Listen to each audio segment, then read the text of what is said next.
Question number 3 में induction motor की जो फिगर है वो गिवन है फिगर 15 में, और इसकी टोटल नंबर ऑफ पोल्स 6 है and runs at no load speed. इसकी नो लोड जो स्पीड है वो 160 रोटेशन पर मिनट है।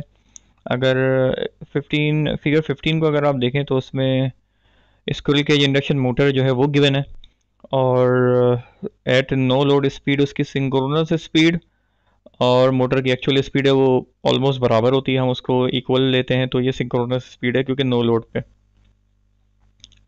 The affective voltage across the winding जो है वो हमें देखने हैं कि क्या है, वो 42 वोल्ट है, वो गिवन है। और हमें जो कैलकुलेशन करनी है the frequency generated by the cyclo converter. अब साइक्लो कन्वर्टर जो है वो फ्रीक्वेंसी क्या जनरेट कर रहा है ये हमें चेक करनी है।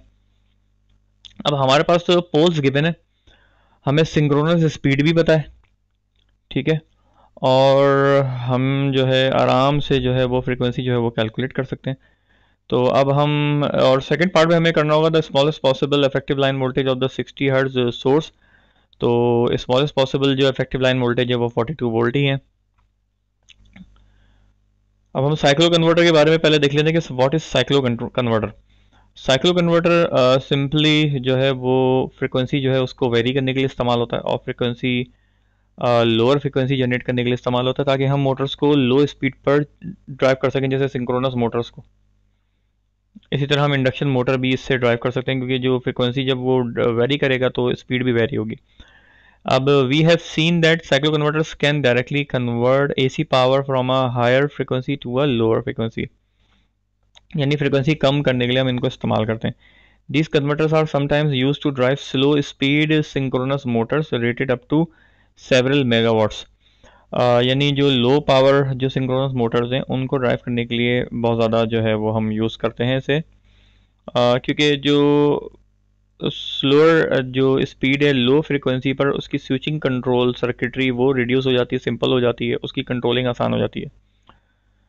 तो अब if a 60 hertz source is use the cycloconverter output frequency is typically variable from 0 to 10 hertz, ठीक है। तो 0 टू 10 हर्ट्ज हम उसकी फ्रीक्वेंसी जो है वो वेरी कर सकते हैं। Such a low frequency permits excellent control of the wave shapes of the output voltage by computer control firing of the thyristor gets.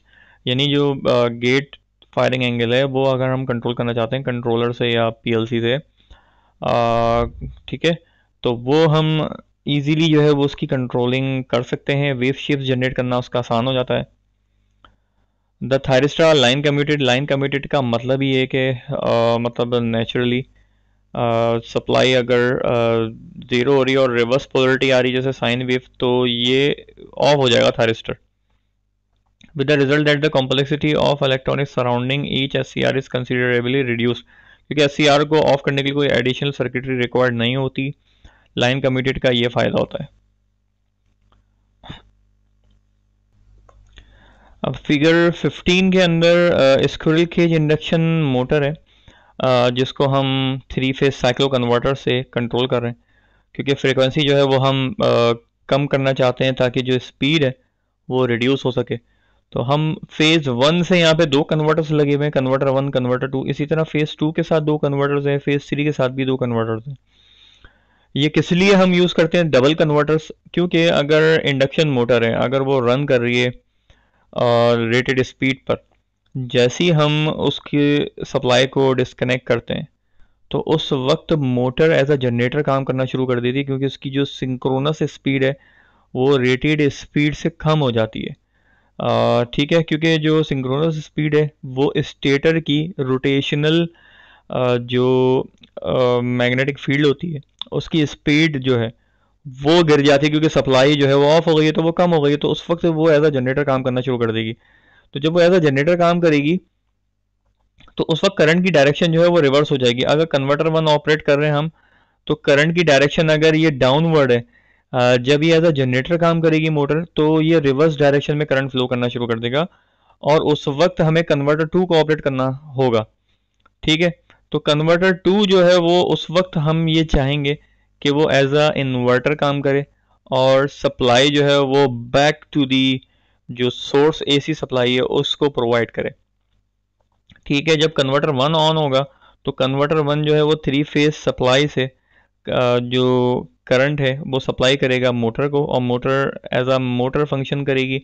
जब ये रिवर्स हो जाएगा करंट, तो क्या कहते हैं, जो कन्वर्टर टू हम एक्टिवेट इसलिए करेंगे क्योंकि वो एज अ इन्वर्टर वर्क करे, और जो सप्लाई है वो एसी सोर्स में इन कर सके। ठीक है, अब हम इसकी, ये हमने एक जनरलाइज सी वर्किंग प्रिंसिपल तो देखा है इसका कि इस तरह से काम ये करता है। इसी तरह से फेज बी और फेज सी का भी सेम ही प्रिंसिपल है, इसलिए क्योंकि जो फेज ए है उसके अकॉर्डिंगली ये 120 डिग्री फेज डिफरेंस के बाद फेज बी ऑपरेट होगा, और फेज सी उसके भी 120 डिग्री के बाद होगा। तो सिर्फ 120 डिग्री का जो है वो डिफरेंस है, बाकी इनकी वर्किंग जो है वो सेम है। तो हम इन डिटेल जो है वो थोड़ा वर्डिंग्स में देख लेते हैं कि फेज ए जो है उसके कन्वर्टर वन और कन्वर्टर टू किस तरह काम करते हैं। तो अगर हम ये समझना चाहते हैं कि फेज ए तो हम कंसीडर करते हैं the voltage across winding is E A and the AC current through it is I A. The current is therefore alternatively positive and negative.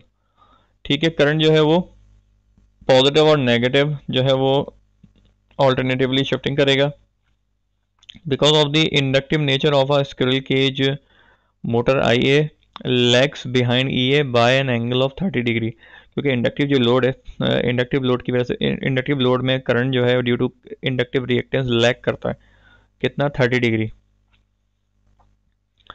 अगर पॉजिटिव करंट जो है वो हम ड्रॉ करना चाहते हैं तो हमें कन्वर्टर वन को एक्टिवेट करना होगा because only thyristor Q1 Q3 Q5 point in the proper direction. इसलिए कि जो कन्वर्टर वन है, कन्वर्टर वन के अंदर अगर हम देखें तो वो इस तरह से काम करता है।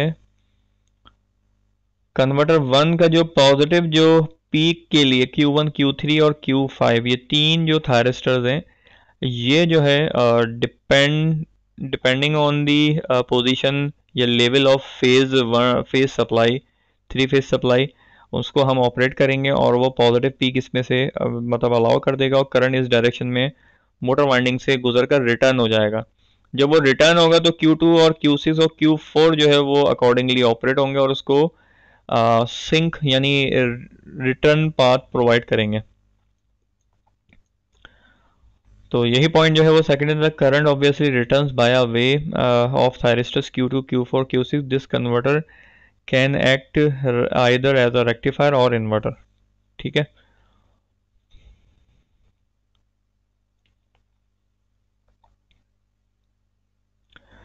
अब हम ये देखते हैं कि when EA is positive it acts as a rectifier and delivers power to the phase A winding.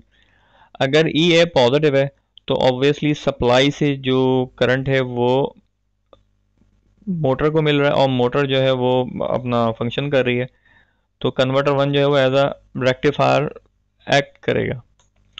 इसी तरह से conversely when EA is negative the converter act as an inverter. अगर EA जो है वो नेगेटिव कर दिया जाए तो वो इन्वर्टर के तौर पे काम करना शुरू कर देगा, delivering power from phase A winding to the three phase supply. ठीक है, इसी तरह से अगर करंट हम नेगेटिव कर देते हैं तो, और वो ड्रॉ कैसे होगा, क्योंकि कन्वर्टर टू जब हम एक्टिवेट करेंगे तो करंट जो है वो रिवर्स डायरेक्शन में फ्लो करना शुरू कर देगा। ठीक है, मगर ये उस वक्त होगा जब हम ये देखेंगे कि मोटर जो है वो एज अ जनरेटर वर्क करना शुरू कर दे।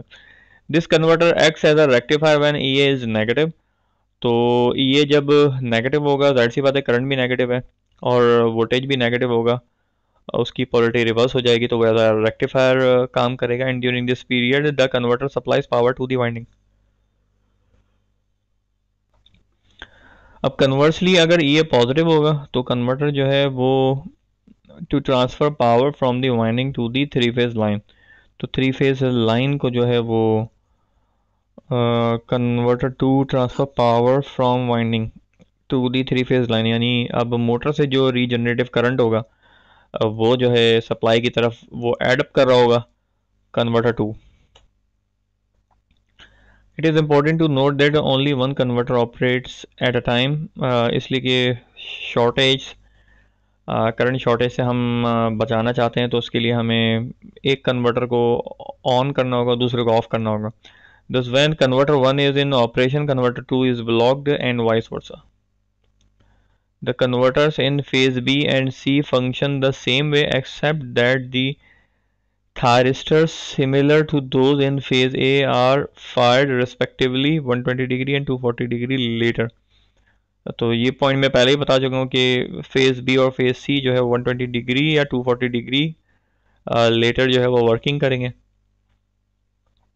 तो ये इसका सोल्यूशन है कि हमें नो लोड पर हमें पता है कि जो रेटेड स्पीड है वो सिंक्रोनस स्पीड बन जाती है, तो हम फ्रीक्वेंसी आराम से कैलकुलेट कर सकते हैं।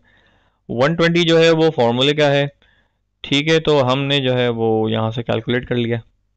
सिंक्रोनस स्पीड का हमें फार्मूला पता है जिसमें वो 120 मल्टीप्लाई बाय एफ होता है divide by poles, number of poles, ठीक है। तो वहाँ से हमने फ्रीक्वेंसी फाइंड कर लिया। और 42 वोल्ट जो है वो इफेक्टिव लाइन वोल्टेज, इससे मिनिमम नहीं हो सकते, इससे मिनिमम नहीं होंगे, ठीक है। अब क्वेश्चन नंबर 4 के अंदर वही अगेन हम फिगर 18 और फिगर 19 जो कि हमने क्वेश्चन नंबर 2 में देखी थी एसी ड्राइव के प्रॉब्लम्स में, तो इसमें वही ब्लोअर मोटर है और जो हम फैन मोटर भी कह सकते हैं, और वो वेरिएबल ऑटो ट्रांसफार्मर से कनेक्टेड है। इसकी कैरेक्टरिस्टिक्स कर्व जो है वो फिगर 19 में गिवन है। अब यहाँ पे हमें सिंक्रोनस स्पीड जो है वो अब चेंज कर दी है, वो 1200 रोटेशन पर मिनट कर दी है। पहले जो है वो 1600 थी या 1800 थी, अब जो है वो 1200 कर दी गई है। अब जो नेक्स्ट क्वेश्चन नंबर 4 है हमारे पास, उसमें अगेन हमने वो सेम एग्जांपल हमने यूज़ करी है कि फिगर 18 और फिगर 19 जो कि ब्लोअर मोटर है, जो कि वेरिएबल वोल्टेज ऑटो ट्रांसफार्मर से हम उसको रोटेट मतलब ऑपरेट कर रहे हैं। तो इसकी जो न्यू सिंक्रोनस स्पीड है वो 1200 रोटेशन पर मिनट है, और जो रेटेड टॉर्क है वो गिवन है 8 न्यूटन मीटर। इसको हम यूज़ करेंगे, सिंक्रोनस स्पीड हमें पता है, और रेटेड वोल्टेज है 240 वोल्ट, ठीक है। जो कर्व नंबर अगर हम 1 देखें तो ये फुल रेटेड वोल्टेज पे जो टॉर्क स्पीड कैरेक्टरिस्टिक्स कर्व है मोटर का वो गिवन है।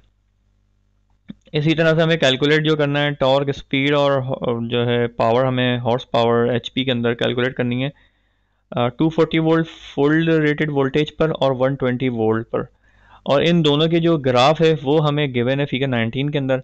कर्व 1 जो है वो फुल रेटेड के लिए, और कर्व 2 जो है वो हाफ वोल्टेज के लिए, और कर्व 3 जो है फैन मोटर जो कि ब्लोअर मोटर हम यूज़ कर रहे हैं, उसका जो टॉर्क और स्पीड का जो कैरेक्टरिस्टिक्स कर्व है वो हमने सुपर इम्पोज किया, यानी उस पर ड्रॉ किया है।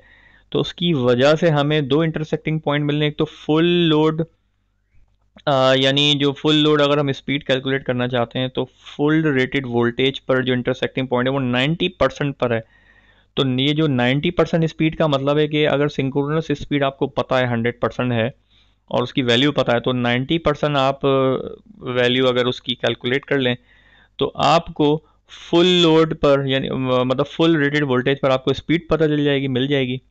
तो इसलिए आप 0.9 से अगर मल्टीप्लाई कर दें सिंक्रोनस स्पीड को तो आप निकाल सकते हैं फुल लोड स्पीड।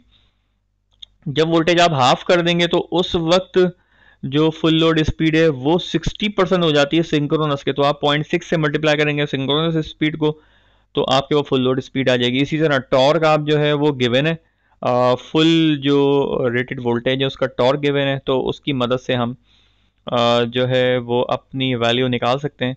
जो टॉर्क है हाफ वोल्टेज पे कितना परसेंट होगा। तो अगर हम यहाँ पर देखें कि इंटरसेक्टिंग पॉइंट पर जो टॉर्क है वो 46 से स्लाइडली कम है, तो वो 46 से स्लाइडली कम 42 43 के अराउंड होगा। तो इसकी एक्यूरेसी अगर हम देखें तो विजुअल इंस्पेक्शन से एक्यूरेट वैल्यू हम नहीं निकाल सकते, तो हम इसको कैलकुलेट करेंगे, परसेंटेज निकालेंगे, और उसके लिए हम रेशियो को यूज़ करेंगे, ठीक है। तो इसी तरह से हम अब आगे चलते हैं। ये सारी चीज़ें इसमें हम ऑलरेडी डिस्कस कर चुके हैं एग्जांपल नंबर 2 के अंदर, और मैं इसको कंटिन्यू करूँगा। देखिए ये लास्ट पॉइंट जो है वो यहाँ पे गिवन है, और कि अगर रेटेड वोल्टेज है तो 90% जो है सिंक्रोनस स्पीड पर ब्लोअर मोटर जो है वो रन करेगी, ठीक है। अब torque was given in question, तो हम टॉर्क जो है फुल लोड हमें पता है 8 न्यूटन मीटर है जो कि फुल रेटेड वोल्टेज पर है। अब फुल लोड जो स्पीड है वो हम कैलकुलेट किस तरह से करेंगे, क्योंकि हमें पता है कि जो इंटरसेक्टिंग पॉइंट है कर्व 1 का और कर्व 3 का वो 90% पर है, तो 0.9 से हम मल्टीप्लाई करेंगे सिंक्रोनस स्पीड को जो कि गिवन है क्वेश्चन में। तो जब 0.9 को हम मल्टीप्लाई करेंगे तो हमारे पास रोटेशन पर मिनट ये आ जाएंगे 1080। अब इसको हम फॉर्मूले में जो है वो पुटअप करेंगे कि हमें फार्मूला पता है कि फुल लोड टॉर्क बराबर किसके होता है 9.55 फार्मूले का कांस्टेंट है, और फुल लोड पावर या मैकेनिकल आउटपुट पावर मोटर की वो हम इससे मल्टीप्लाई करेंगे। और इसी तरह से जो फुल लोड स्पीड है वो भी हमें पता है। तो हम सारी वैल्यूज को रखने के बाद पावर कैलकुलेट करेंगे तो पावर हमारे पास वॉटेज के अंदर आएगी 904.7 वॉट। अब उसको एचपी में अगर हमें कन्वर्ट करना है तो हमें ये पता है कि 1 HP इज इक्वल्स टू 746 जो वॉट है। अगर हम राउंड ऑफ कर लें फिगर्स को तो 746 वॉट बनता है। तो 746 वॉट से आप इसको डिवाइड कर दें तो एचपी में कन्वर्ट हो जाएगा, या फिर आप 746 का इनवर्स कर लें तो वो 1.34 बनता है, उससे आप मल्टीप्लाई कर लें और 1000 से आप डिवाइड कर दें तो वैल्यू एचपी के अंदर कन्वर्ट हो जाएगी। आप दोनों तरह से ये काम कर सकते हैं, मगर सिंपल जो है वो 746 से आप डिवाइड कर दें तो एचपी में कन्वर्ट हो जाएगी वैल्यू। अब हम सेकंड पॉइंट की तरफ बढ़ते हैं कि अगर हम हाफ कर दें वोल्टेज तो फिगर 19 के अंदर हमें पता है कि जो कर्व 3 का इंटरसेक्टिंग पॉइंट है कर्व 2 के साथ वो 60% ऑफ दी स्पीड है। तो सिंक्रोनस स्पीड हमें पता है तो 0.6 से जब हम उसको मल्टीप्लाई करेंगे तो हमारे पास जो है वो फुल लोड स्पीड आ जाएगी। इसी तरह से 175% यानी 60% पर जो टॉर्क है रेटेड वोल्टेज का वो 175% है। और जब वो हाफ वोल्टेज हो जाएगा तो सेकंड टॉर्क हम किस तरह से निकालेंगे, क्योंकि हमें वोल्टेज का रेशियो पता है, उस रेशियो को हम 175 से मल्टीप्लाई कर दें तो हमारे पास जो है वो परसेंटेज आ जाएगी 43.75%।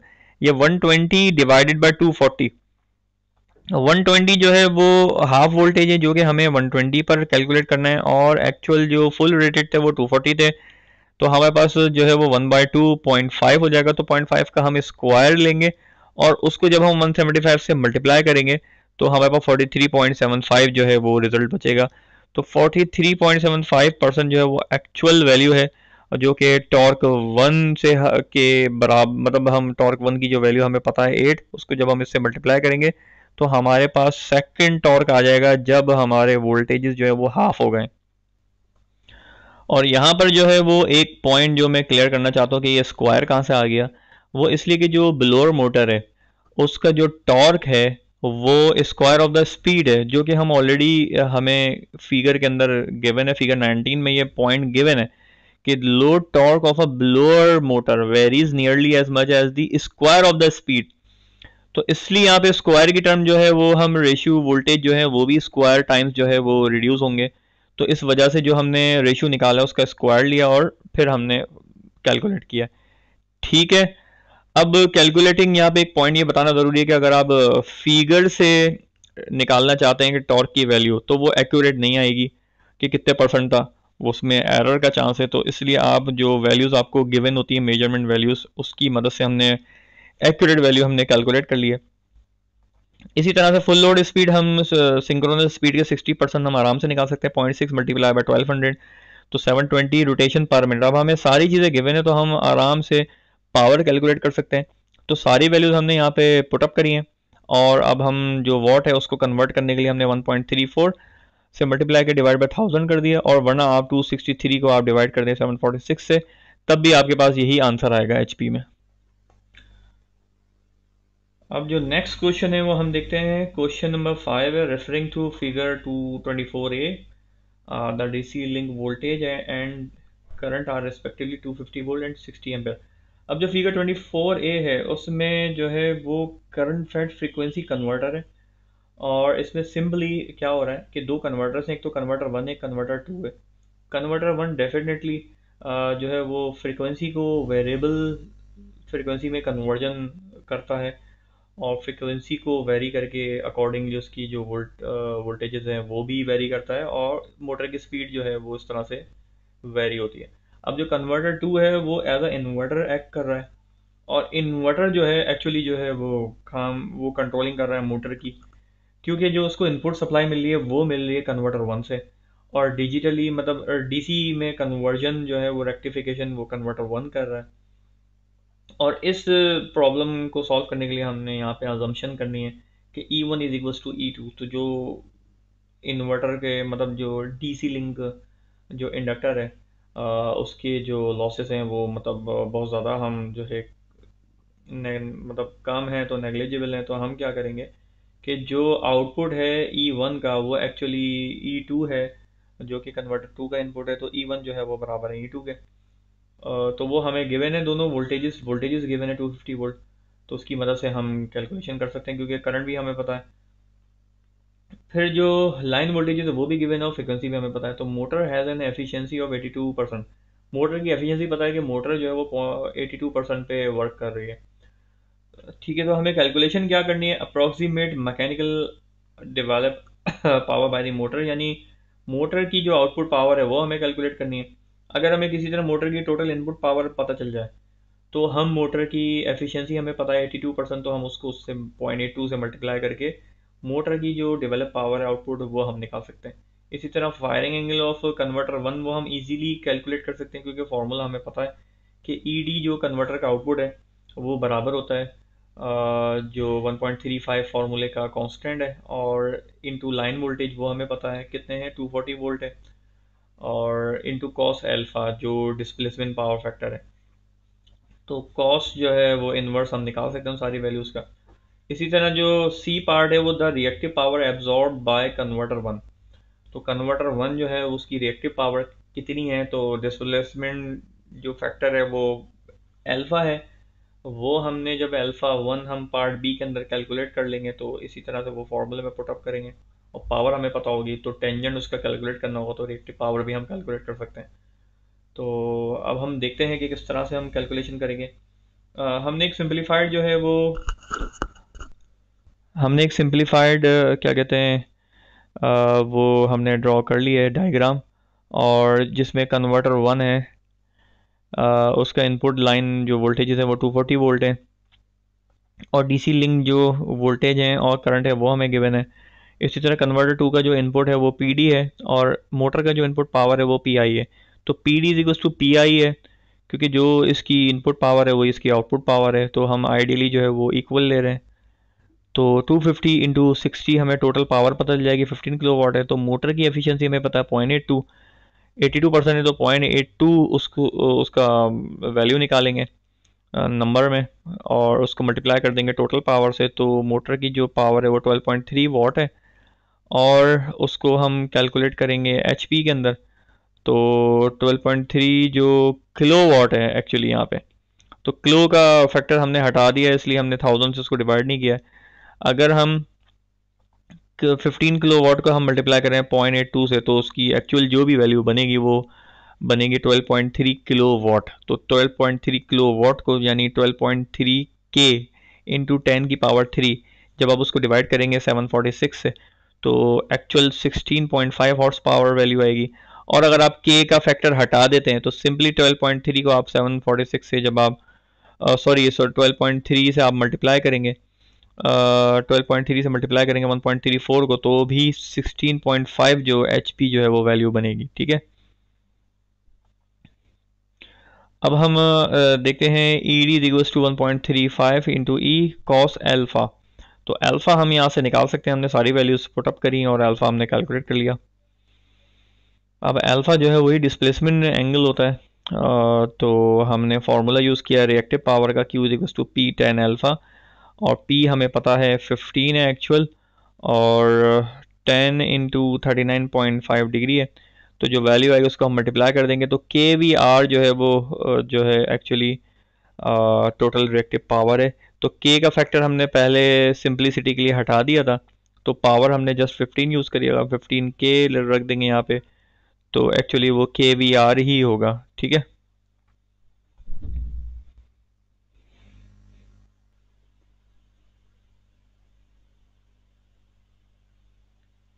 अब जो नेक्स्ट क्वेश्चन है वो हम देखते हैं। क्वेश्चन नंबर 6 है। अब इसमें एक heavy wound rotor induction motor का ये न्यूमेरिकल है।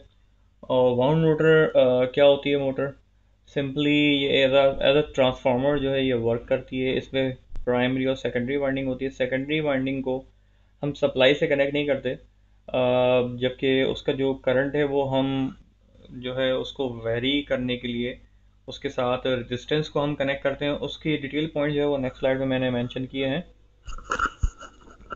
तो हम अभी इस न्यूमेरिकल में जो डेटा गिवन है उसको कंसीडर कर लेते हैं कि three phase 3000 HP 4000 volt 60 hertz 8 pole wound rotor induction motor है। Drives a variable speed centrifugal pump, तो काफ़ी हैवी मोटर है ये।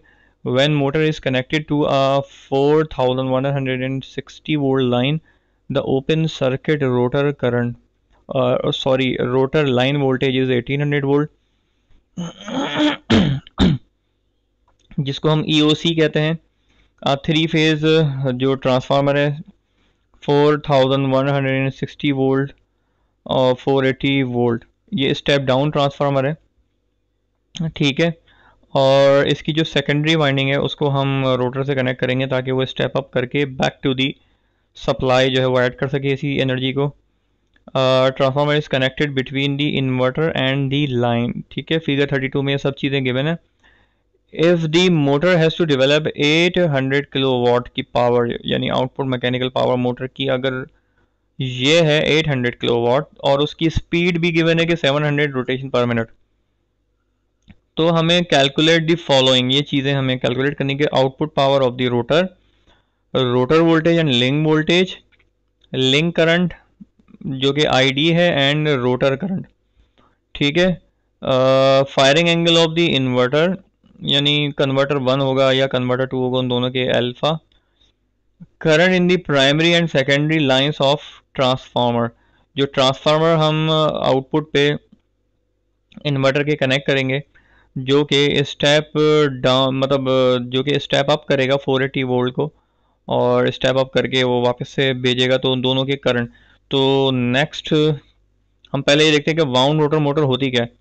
Wound rotor induction motor has a stator like a squirrel cage induction motor but a rotor with insulated windings brought out via slip rings and brushes, ठीक है। तो इसकी जो थोड़ी कंस्ट्रक्शन में स्लाइड जो डिफरेंस है वैसा होती है बिल्कुल स्क्विरल केज इंडक्शन मोटर की तरह ही है, मगर इसमें जो स्लिप्स हैं, स्लिप रिंग्स हैं या ब्रशेस हैं, उनके थ्रू सप्लाई इसको नहीं दी जाती रोटर को। यही पॉइंट इसमें लिखा है, however no power is applied to the slip rings. Similarly, their sole purpose is to allow resistance to be placed in series with the rotor windings while starting। यानी slip rings का जो purpose है main वो यही होता है कि ये बहुत हैवी ड्यूटी मोटर है, इसको स्टार्टिंग के बाद बहुत ज़्यादा करंट डिमांड बढ़ जाती है जिसकी वजह से काफ़ी डेंजरस होता है सर्किट के लिए भी और मोटर के लिए भी। तो उस करंट को लिमिट करने के लिए रेजिस्टेंस जो है इसमें सीरीज़ में ऐड करी जाती है इनकी वाइंडिंग्स के साथ, रोटर वाइंडिंग के साथ। देयर रेजिस्टेंस इज शॉर्टेड, यानी मोटर जब स्टार्ट ले लेती है तो उस रेजिस्टेंस को हम शॉर्ट कर देते हैं, तो जिसके बाद जो इलेक्ट्रिकली जो रोटर है वो बिल्कुल स्क्विरल केज इंडक्शन मोटर की तरह बन जाता है, काउंटर पावर मतलब उस जैसा हम मनसब। Squirrel cage induction motors draw 500 to 1000% of full load current, starting के वक्त इतना ज़्यादा करंट इनका बढ़ जाता है। तो जब करंट ज़्यादा बढ़ जाएगा तो आई स्क्वायर और लॉसेस बढ़ जाएंगे जिसकी वजह से मोटर हीटअप होना शुरू हो जाएगी और वाइंडिंग हीटअप की वजह से उसकी इंसुलेशन जो है वो मेल्ट होना शुरू हो जाती है जिसकी वजह से वो शॉर्ट होके और डैमेज हो सकती है। While this is not a severe problem for small Motors, बड़ी मोटर्स के लिए प्रॉब्लम है। Placing resistance in series with rotor winding decreases the starting current, जिसकी वजह से तो मोटर जो है वो स्लो स्टार्ट होती है लो स्पीड पर। अब इसका तरीका स्पीड कंट्रोल करने का यह है कि इसके साथ एक ब्रिज रेक्टिफायर जो है वो कनेक्ट कर दिया जाए इसके रोटर के साथ, रोटर टर्मिनल्स के साथ, और उसकी जो आउटपुट पावर है वो एक वेरिएबल रेजिस्टेंस को दी जाए। मगर अब वेरिएबल रेजिस्टेंस को हम मैनुअली तो ऑपरेट नहीं कर सकते, तो उसका एक ऑल्टरनेट एक और मेथड है कि हम DC चॉपर को हम यूज़ करते हैं और रेजिस्टेंस के साथ कनेक्ट कर देते हैं। DC चॉपर की मदद से हम वोल्टेज को वेरी कर सकते हैं जिसकी वजह से करंट भी वेरी होना शुरू हो जाएगा। और इससे भी ज़्यादा जो वाइडली यूज्ड प्रैक्टिस है वो ये है कि जो DC रेक्टिफायर रोटर से कनेक्टेड है उसको हम इन्वर्टर से कनेक्ट कर दें और इन्वर्टर जो है वो अपनी AC एनर्जी को रिटर्न कर दे AC सोर्स में। तो इस तरह से वो एनर्जी जो है सप्लाई में वापस से फीड अप कर दी जाती है जिसकी वजह से उसकी एफिशिएंसी बढ़ जाती है, हम एनर्जी को ज़ाय होने से बचा लेते हैं। तो वाउंड रोटर मोटर को हम रोटेटिंग ट्रांसफार्मर भी कहते हैं, क्योंकि उसकी प्राइमरी और सेकेंडरी वाइंडिंग बिल्कुल वैसी काम करती है जैसे ट्रांसफार्मर की प्राइमरी सेकेंडरी वाइंडिंग होती है। कि प्राइमरी वाइंडिंग को हम सप्लाई देते हैं तो सेकेंडरी वाइंडिंग में मैग्नेटिक फील्ड की वजह से वोल्टेज इंड्यूस होते हैं। तो इसी तरह से वाउंड रोटर इंडक्शन मोटर के अंदर भी यही होता है कि स्टेटर में जब हम सप्लाई देते हैं तो रोटर में जो है वो वोल्टेज इंड्यूस होना शुरू हो जाता है। अब ये फिगर नंबर 32 है जिसमें ये वाउंड रोटर मोटर गिवन है, और इसमें कन्वर्टर वन और कन्वर्टर वन जो है वो रेक्टिफायर है, कन्वर्टर टू इन्वर्टर है। इसमें जो क्वांटिटीज़ हमें फाइंड आउट करनी है वो मैंने फिगर में मेंशन कर दी है, मगर उनके साथ क्वेश्चन मार्क लगा दिया है कि ये हम किस तरह से कैलकुलेट करेंगे। ये 3 फेज एसी सप्लाई जो कि स्टेटर को सप्लाई जा रही है, और मोटर की ये रेटिंग लिखी हुई है। ईसीओ ओपन सर्किट जो वोल्टेज है वो गिवन है, और ये ट्रांसफार्मर है जिसकी प्राइमरी वाइंडिंग हमने आउटपुट से कनेक्ट कर दी है इन्वर्टर के, और स्टेप अप करके वो सप्लाई लाइन में वो प्रोवाइड कर रहा है 40 एम्पेयर का करंट। ठीक है, अब ये किस तरह से हम कैलकुलेट करेंगे हम देखते हैं। सिंक्रोनस स्पीड जो है वो हमें कैलकुलेट करना बहुत आसान है, कि एक्चुअली हमें फ्रीक्वेंसी पता है, नंबर ऑफ पोल्स पता है, तो हमने सिंक्रोनस स्पीड निकाली, वो 900 रोटेशन पर मिनट है। और स्लिप हमें फाइंड आउट करनी, क्योंकि उसकी मदद से हम काफ़ी सारी चीज़ें आगे कैलकुलेट करेंगे। तो स्लिप जो है वो डिफरेंस होती है सिंक्रोनस स्पीड और एक्चुअल रेटेड स्पीड मोटर की, और डिवाइडेड बाय उसके सिंक्रोनस स्पीड। तो रेटेड स्पीड हमें जो जिस पर मोटर को रन करना है वो 700 आरपीएम है, और सिंक्रोनस स्पीड अभी हमने निकाली है। तो उसके बाद जो स्लिप हमने फाइंड आउट किया वो 0.222 है। मैकेनिकल पावर वो भी हमें गिवन है कि 800 किलोवाट या हॉर्स पावर में वो 1072 हॉर्स पावर। अब हम जो मोटर के जो इनपुट रोटर पावर है वो हम कैलकुलेट कर सकते हैं, क्योंकि हमें पीएम गिवन है, स्लिप पता है हमें। तो पी आर हम इस फॉर्मूले से कैलकुलेट कर सकते हैं, जो कि 1028 किलोवाट है, जो कि सप्लाई की जा रही है मोटर को। अब हम मोटर की जो आउटपुट पावर जो पार्ट ए के अंदर हमें फाइंड आउट करनी है, वो हम सिंपली स्लिप की मदद से फाइंड आउट कर सकते हैं। कि जो इनपुट पावर है और स्लिप हमें पता है, तो आउटपुट मोटर की जो पावर है वो हम निकाल सकते हैं इसको मल्टीप्लाई करके। तो टोटल 228 किलोवाट की ये पावर है जो मोटर जनरेट कर रही है, और is fed back to the AC line में वो प्रोवाइड कर रही है। Rotor line to line voltage जो है वो भी हम स्लिप की मदद से बहुत आसानी से कैलकुलेट कर सकते हैं, क्योंकि ओपन सर्किट जो वोल्टेज है वो हमें पता है, तो वो हमने मल्टीप्लाई करके उनको कैलकुलेट कर लिया है। तो rotor line to line voltage हमने निकाल लिए हैं, that is E which is equal to 400 volt. और डीसी लिंक वोल्टेज जो कि हमें पार्ट बी में फाइंड आउट करने थे, जो कि जो चोक इंडक्टर चोक जो लगी है उसका जो वोल्टेज हमें फाइंड आउट करना है, तो दैट इज ई डी। और इसका भी एक फॉर्मूला है 1.35 इंटू ई, और वो हमने कैलकुलेट कर लिया है कि 1.35 इंटू 400 से जब हमने उसको मल्टीप्लाई कर दिया तो ई डी हमें जो है वो फाइंड आउट हो गया 540 वोल्ट, जो कि डीसी लिंक वोल्टेज है। ठीक है, अब इसी की मदद से हम डीसी लिंक करंट भी फाइंड आउट करेंगे, फिर अफेक्टिव रोटर करंट भी हम फाइंड आउट कर सकते हैं इजीली। ये यहाँ पे ई की वैल्यू बताइए कि 400 वोल्ट हमने यहाँ फाइंड करी थी, तो अब हम इसको फॉर्मूले में हमने इसको यूज़ किया है। ठीक है, नेक्स्ट। अब डीसी लिंक करंट हम आसानी से निकाल सकते हैं, क्योंकि जो मोटर का इनपुट करंट है वो मतलब मोटर क्या कहते हैं, जो पीजेआर है, पीजेआर हम देख लेते हैं कि electric power output of rotor. Motor मतलब रोटर का जो पावर हमने कैलकुलेट करी थी उसको डिवाइड कर देंगे ईडी से, तो इस तरह से हमारे पास जो करंट है वो हम फाइंड आउट कर लेंगे। ठीक है, इजीली। और यहाँ पे एक पॉइंट और क्लियर कर दूं मैं, कि ये जो रोटर का आउटपुट पावर है वो हम डीसी लिंक में हम इसलिए यूज़ कर रहे हैं, क्योंकि डीसी लिंक जो इंडक्टर लगा है उसकी जो इनपुट पावर है वो एक्चुअली रोटर की आउटपुट पावर है। अगर हम फिगर को देखें प्रीवियस स्लाइड में, तो आप देखें रोटर की जो आउटपुट पावर है ना वो हमने कैलकुलेट करी है, वो एक्चुअली इस रेक्टिफायर का इनपुट है। तो रेक्टिफायर को जो पावर मिल रही है उसी के थ्रू जो है ये करंट जनरेट हो रहा है। अगर हम जो वोल्टेजेस हैं जो डायोड के अगर नेगलेक्ट कर दें वो बहुत कम है, तो एक्चुअल जो पावर है वो डिलीवर हो रही है डीसी लिंक इंडक्टर को।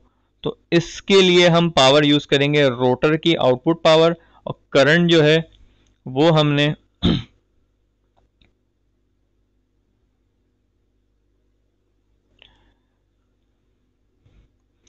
करंट हमने इस फॉर्मूले से हमने इसको कैलकुलेट कर लिया। तो हमने डीसी लिंक करंट फाइंड किया है by using the output rotor power, और जो ईडी हमने जो डीसी लिंक वोल्टेज है वो हमने प्रीवियस पार्ट में कैलकुलेट किए, पार्ट बी में। तो उनके रेशियो से हमने जो है वो करंट फाइंड आउट कर लिया है इजीली। अब इफेक्टिव रोटर करंट जो है वो हमें फाइंड करना है कि वो 0.816 इंटू आई डी, ये फार्मूला है और ये कांस्टेंट है। इसको हमने जब इससे मल्टीप्लाई किया तो हमारे पास 344 एम्पेयर 344 एम्पेयर हमने इफेक्टिव रोटर करंट भी फाइंड आउट कर लिया है और डीसी लिंक करंट भी हमें पता चल गया। तो अब हम इजीली जो है वो अल्फ़ा 1 जो कि रेक्टिफायर का, वो हम कैलकुलेट कर सकते हैं कि हमें डीसी लिंक वोल्टेज हमें पता है, ईटी जो लाइन वोल्टेज है वो हमें पता है 480 वोल्ट, और कॉस अल्फ़ा जो है इसकी मदद से हम अल्फ़ा निकाल लेंगे तो 33.5 डिग्री जो है ये अल्फ़ा 1 है। और अल्फ़ा 2 हम जो है वो इसको 180 में से माइनस करेंगे, क्योंकि जब कोई भी converter as a inverter work करता है तो हम जो गिवन अल्फ़ा होता है रेक्टिफायर का वो 180 में से माइनस करके हम जो है उसकी वैल्यू निकाल लेते हैं, क्योंकि वो अल्फ़ा 1 और अल्फ़ा 2 यानी रेक्टिफायर और इन्वर्टर का अल्फ़ा को मिला के वो टोटल 180 डिग्री के बराबर होता है। तो ये भी एक स्टैंडर्ड फार्मूला है।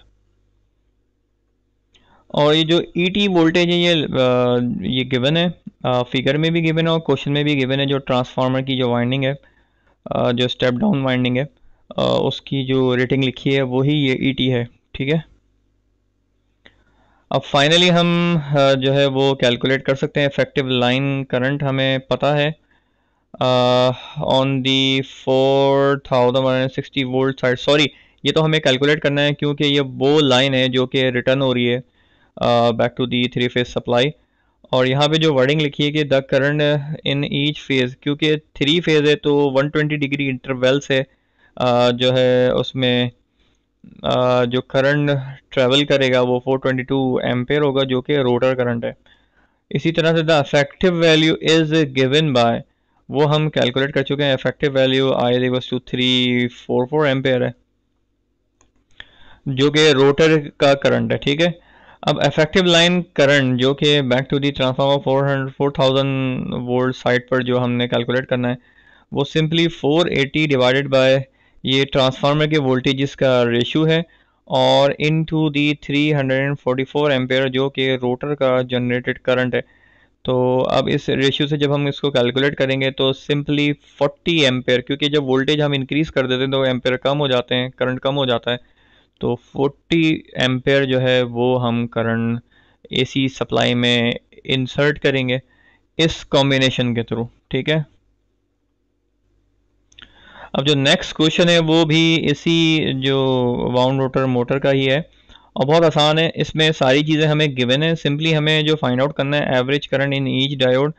इसलिए कि हमें जो डीसी लिंक करंट है वो हमें पता है, तो तीनों डायोड्स में से वो कितना एवरेज करंट निकलेगा। तो एवरेज करंट का बहुत आसान फार्मूला है कि हम तीनों को डिवाइड कर देंगे इक्वली। और peak current in each diode वो हम कैसे कैलकुलेट करेंगे, ये एक्चुअली जो गिवन है आईडी ये पीक करंट ही है, तो पीक करंट आई 422 एम्पियर ही होगा। और एवरेज करंट जो है वो इसका डिवाइड बाय 3 कर देंगे, क्योंकि 3 डायोड जो है वो एट अ टाइम इसमें ये इक्वली इसमें शेयर हो रहा है। तो एवरेज करंट जो है वो तीनों में इक्वली जो है वो शेयर होगा, तो 422 डिवाइड बाय 3 कर देंगे। और peak inverse voltage across each voltage उसका एक standard formula square root 2 into E, जो कि हम कैलकुलेट कर चुके हैं पहले ही, और जो कि 400 है, ठीक है। इसी तरह से फ्रीक्वेंसी ऑफ रोटर करंट हम कैलकुलेट करना चाहते हैं। हमें फ्रीक्वेंसी मालूम करनी है एट 700 जो आरपीएम है उस पर, क्योंकि सिंक्रोनस स्पीड तो हमने कैलकुलेट करी थी, मगर जब हम वही सिंक्रोनस स्पीड का फॉर्मूला जब हम यूज़ करें और उसमें फ्रीक्वेंसी फाइंड आउट करना चाहें फॉर रिक्वायर्ड आरपीएम, तो फ्रीक्वेंसी भी हमें पता चल जाएगी, क्योंकि स्पीड जब हम कम कर रहे हैं 900 से तो डेफिनेटली फ्रीक्वेंसी भी कम करना पड़ेगी। तो अब हम इसकी कैलकुलेशन देख लेते हैं कि एज आई सेड के आई डी जो है वो 422 एम्पेयर है, उसको डिवाइड बाय 3 कर देंगे तो एवरेज करंट आ जाएगा। और पीक करंट जो है वो actually link DC link current ही है जो गिवन है फिगर के अंदर। पीक इनवर्स वोल्टेज जो है वो स्क्वायर रूट 2 इंटू ई है। ई हमने जो है वो कैलकुलेट कर लिया, जो ई ओ सी यानी ओपन सर्किट जो वोल्टेज इनटू स्लिप हमने कैलकुलेट किया था, तो हमने वहाँ से वैल्यू निकाल ली। सिमिलरली फ्रिक्वेंसी हम यहाँ से फाइंड आउट कर सकते हैं जो कि 46.7 हर्ट्ज है। ठीक है, अब नेक्स्ट जो फाइनल जो हमारा क्वेश्चन है वो क्वेश्चन नंबर 8 है, जिसमें सिंक्रोनस मोटर की स्पेक्स गिवन है, उसकी बहुत सारी वैल्यूज़ जो है वो फाइंड आउट करनी है। Three phase synchronous motor rated at 200 kilowatt 480 volt 60 hertz of 450 rotation per minute इसकी रेटिंग्स है। Is connected to a drive similar to that shown in figure 8। और वो नेक्स्ट फिगर में, नेक्स्ट स्लाइड में जो है वो गिवन है figure. The three phase electric supply electric utility voltage जो है वो 600 वोल्ट है, जो कि लाइन वोल्टेज है। The motor run at a speed of 535 rotation per minute. अब यहाँ पे ये देखें कि जो इसकी रेटिंग है, मतलब रेटिंग स्पीड तो वो कम है, अब स्पीड हमने बढ़ा दी है, तो इसका मतलब है फ्रिक्वेंसी भी बढ़ेगी। ठीक है, the affected terminal voltage is 511 volt, जो कि ES है, जो कि स्टेटर के अफेक्टेड टर्मिनल वोल्टेज है। The motor draws an effective line current IS of 239 ampere at a power factor of 95%. The motor has an efficiency of 93%। Motor की efficiency given है, जिसकी मदद से हम जो मैकेनिकल आउटपुट पावर है वो हम कैलकुलेट करेंगे। Neglecting the losses the converters in the converters. इसका मतलब है कि जो कन्वर्टर 1 का आउटपुट है वो कन्वर्टर 2 का आउटपुट वो बराबर हम लेंगे। ठीक है, अब हमें ये वैल्यूज़ कैलकुलेट करनी है the frequency apply to the stator.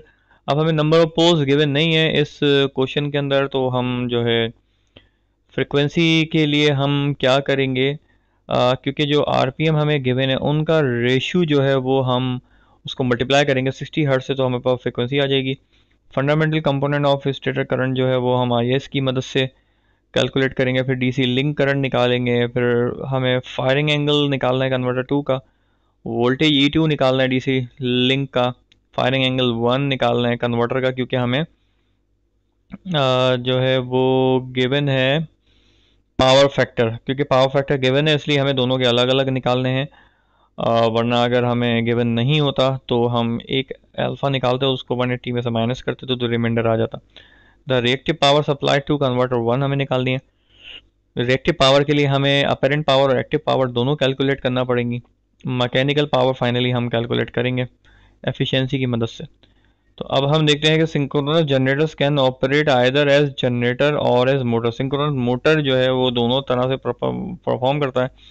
अगर हम उसको सप्लाई कनेक्ट कर देंगे 3 फेज तो वो as a synchronous motor work करेगा।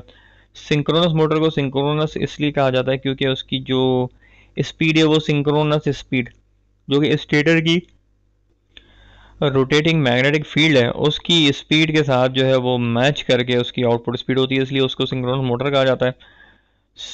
As the name imply synchronous motors run in synchronism with the revolving field. ठीक है, स्पीड ऑफ रोटेशन जो है वो फ्रीक्वेंसी के डायरेक्टली प्रोपोर्शनल होती है, तो हम फ्रीक्वेंसी को अगर हम वेरी करें तो उसकी स्पीड को भी हम वेरी कर सकते हैं। तो सॉलिड स्टेट डिवाइसेस जो है वो पावर इलेक्ट्रॉनिक्स उसको हम यूज़ करके काम कर सकते हैं। अब ये गिवन फिगर है, इसमें जो सिंक्रोनस मोटर गिवन है उसकी जो रोटेटिंग फील्ड है वो तो नेचुरली जो है वो डायोड्स कन्वर्टर के थ्रू कनेक्टेड है, और जो है वो 3 फेज सप्लाई से कनेक्टेड है और उसको एक्साइट किया हुआ है। सिमिलरली जो सिंक्रोनस मोटर की जो, तो हम इसको ये फील्ड करंट कह सकते हैं IF, और जो स्टेटर है मोटर का, इस स्टेटर को हमने जो है वो कन्वर्टर 2 से कनेक्ट किया हुआ है, जो कि इसको इन्वर्ट करके सप्लाई प्रोवाइड कर रहा है, उसकी फ्रिक्वेंसी को भी वेरी कर रहा है। और कन्वर्टर 1 जो है वो सप्लाई से कनेक्टेड है, मेन सप्लाई से, और DC लिंक इंडक्टर के थ्रू जो है वो पावर सप्लाई कर रहा है कन्वर्टर 2 को, जो कि एट द एंड मोटर को सप्लाई से कनेक्ट कर रही है। ठीक है,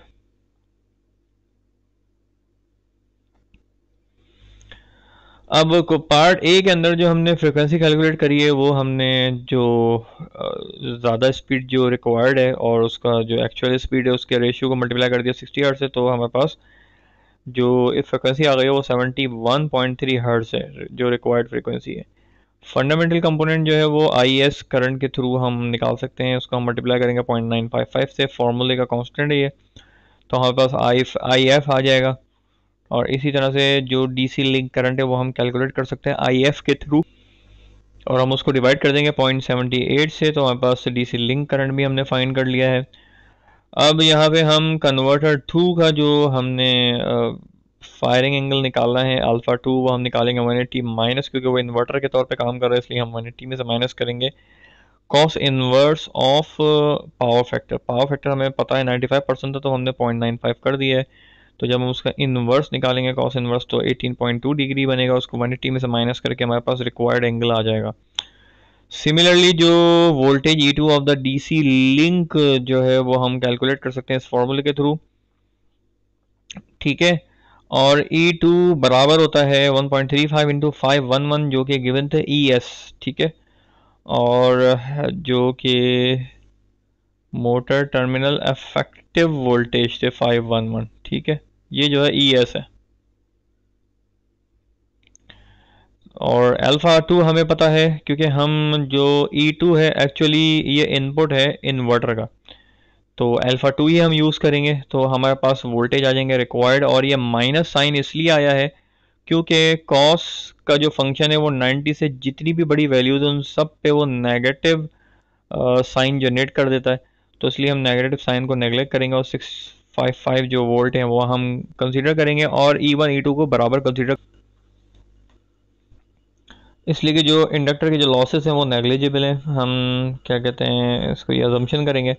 अब अल्फ़ा 1 हम कैलकुलेट कर सकते हैं, E1 हमें पता है और EL लाइन वोल्टेजेस भी हमें पता है जो कि 600 वोल्ट है, तो अल्फ़ा 1 हम यहाँ से कैलकुलेट कर सकते हैं इजीली, वो हमने कैलकुलेट कर लिया। अब हमारे पास जो पार्ट है उसमें हमें रिएक्टिव पावर कैलकुलेट करनी है। रिएक्टिव पावर के लिए हमें अपेरेंट पावर और एक्टिव पावर चाहिए, तो एक्टिव पावर जो है वो हम इजीली कैलकुलेट कर सकते हैं कन्वर्टर 1 की, क्योंकि हमें जो भी कैलकुलेशन करनी है वो कन्वर्टर 1 की करनी है। तो पावर हमें पता है, टोटल हम निकाल सकते हैं, डीसी लिंक करंट हमें पता है और आउटपुट वोल्टेज पता है कन्वर्टर 1 का, तो इन दोनों का जो प्रोडक्ट है वो एक्चुअली जो एक्टिव पावर है वो हमें पता चल जाएगी, क्योंकि हम आइडियल केस कंसीडर करेंगे, जो ही इनपुट है वही उसने आउटपुट जनरेट कर दिया है। तो इसकी मदद से हमने इनडायरेक्टली जो है वो राउंड ऑफ करके इसको 192 किलोवाट पावर कैलकुलेट कर लिया। और जो आई है वो एक्चुअली वो डीसी लिंक करंट है जो हम पहले ही निकाल चुके हैं। डिस्प्लेसमेंट पावर फैक्टर जो है कन्वर्टर 1, वो हम जो है क्या कहते हैं, हमें हम कैलकुलेट कर सकते हैं कन्वर्टर 1 का, क्योंकि अल्फ़ा 1 हमें पता है, तो कॉस 36 जो है वो बनता है 0.809 की, जो कि 80% बनता है। इस पावर फैक्टर को यूज़ करके हम पावर जो सप्लाइड पावर है कन्वर्टर 1 की, उससे हम एस निकाल सकते हैं जो कि अपेरेंट पावर है, और के भी हमने कैलकुलेट कर लिया। अब इन दोनों की मदद से हम जो रिएक्टिव पावर है एब्जॉर्ब बाय कन्वर्टर 1 वो हमने कैलकुलेट कर लिए, जो कि बराबर है 139 kVAR, ठीक है। अब जो एक्चुअल हमें मैकेनिकल पावर जो कैलकुलेट करनी है, तो उसके लिए भी हम जो कन्वर्टर 1 की आउटपुट या इनपुट पावर है उसको हम एफिशिएंसी से मल्टीप्लाई कर देंगे, तो हमारे पास जो पावर आएगी वो किलोवाट के अंदर आएगी। और अगर हम उसको एचपी में कन्वर्ट करना चाहते हैं तो सिंपली हम उसको डिवाइड कर दें 746 से, तो वो इजीली कन्वर्ट हो जाएगा। और वरना अगर आप ये कांस्टेंट यूज़ करना चाहते हैं जो कि 1.34, एक्चुअली ये बराबर होता है 1 डिवाइडेड बाय 746, यानी 746 जो हमने यहाँ डिनोमिनेटर में लिखा उसका अगर आप इन्वर्स ले लें तो 1.34 बन जाएगा। और 1000 जो है वो किलो को कन्वर्ट करने के लिए हम लगाते हैं, तो वो इससे भी आप जो है वो कन्वर्ट कर सकते हैं इजीली। तो ये हमारा कंप्लीट जो है वो लेक्चर है, ठीक है। इसकी जो प्रैक्टिस जितनी ज़्यादा करेंगे तो उतने ज़्यादा ये न्यूमेरिकल्स जो है वो आपको याद